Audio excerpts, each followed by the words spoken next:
Hello, how you doing? So, the fourth pillar, the health one, is a very extended pillar. The subject is very extended because it has to do with your mind. It has to do with what you eat, how you sleep. It has to do how you emotionally treat yourself. And I wanted to do that video a little bit longer to explain a little bit more, even though the other one are going to be shorter. So taking care of your health, it's a very important pillar of the resilience, and they work together. The healthier you are, the easier it's going to be for you to be resilient, and vice versa. Why? If you're not healthy, you won't have the energy to focus on your vision, to maintain composure, to be able to maintain a healthy lifestyle. So they go together, and the more resilient you are, the easier it is for you to have a healthy lifestyle. So healthy lifestyle, basically the pillars of that healthy lifestyle, you know them, you've heard about them all the time. It's about what you feed yourself with. It's about the quality of your sleep. It's not so much how long, then how good is your sleep. And it also has to do with exercises. So I'm not going to enter in all the details for every one of them. If you'd ever be interested in that and you want me to do it, please let me know, and I will do videos about that, because that theme is for me one of the base of my life. But I'd say, without becoming obsessed by that, the quality of the food that you put in your mouth is very important. Why? Because if you eat a very sugary, fatty, caffeine, alcohol kind of diet, what happens is that you're not feeding your cells, nor the brain cells, which means your ability actually to think, your ability for your brain to reproduce more neurons or cells, or your body in general, goes down.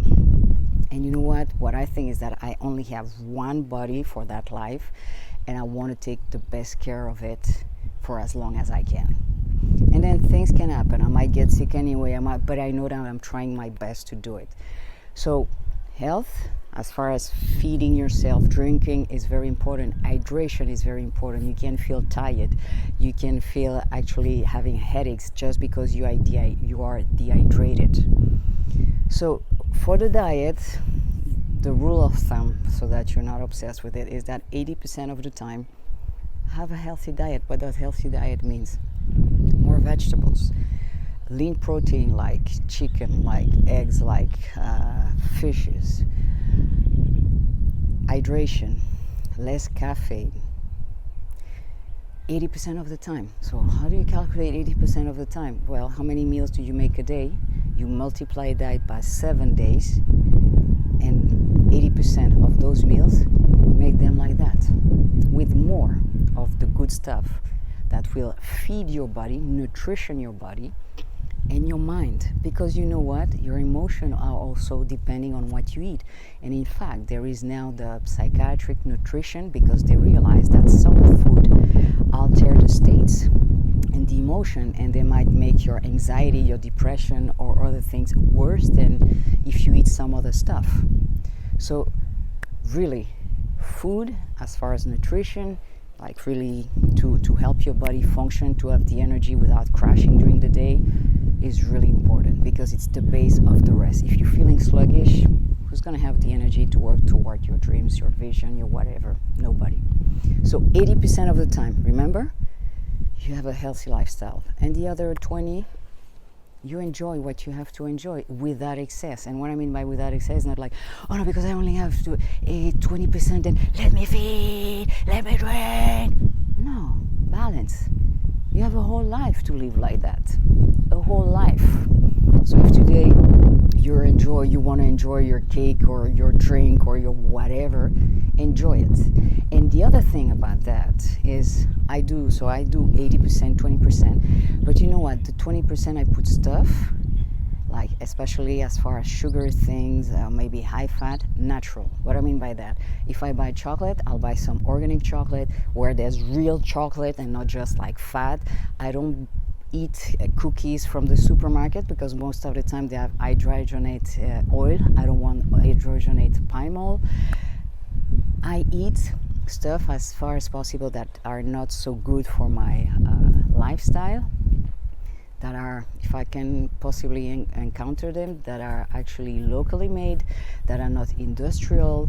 I read the package on everything that I buy, and I actually buy very few things that are packaged. Most of the stuff that I buy, yeah, the meat, but I mean prepared meal, cookies, soda, stuff like this, nah, I don't. And I cook. That's another one. 80% of the time, eat healthy. 20% enjoy. And try to cook yourself, because if you cook yourself, you know what you're cooking, and it's not with high saturated fat, it's not with a lot of sodium, it's not a lot of sugar. It's healthy meals. So 80% of the time, more vegetables, hydration,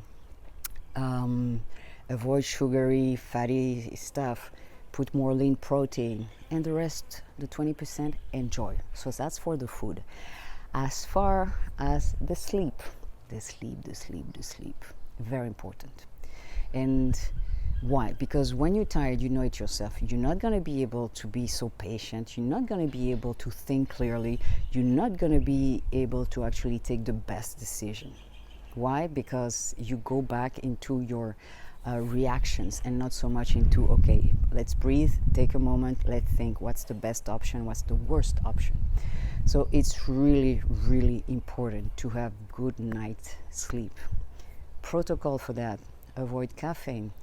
Try to know your circadian cycles, meaning some people tend to have to go to bed later and then they wake up later, or vice versa, earlier and earlier. Try to play with that. Try to follow a little bit more the natural circadian cycle, because that will help you to have restful night. At night, avoid violent things, bad news, social media, violent movies, news. Try to create yourself a routine where you're more going into a cocoon, where the external world is not really into your routine, so that when you get to bed, you'll have a better restful night. Exercise. It doesn't have to be intense, it doesn't have to take time. Do as less as 20 minutes a day.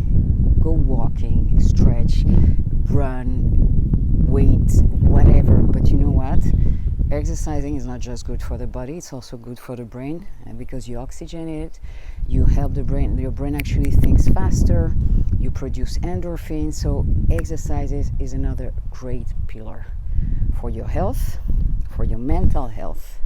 And also when you have a kind of routine in what to eat, how to train and so on, everything tends to get easier, because that becomes your new lifestyle. And the 20% might be 20% during a month, and then for some reason there's another period of your time where you don't even feel like it, you're not going to do it like this, you're going to be more into healthier lifestyle.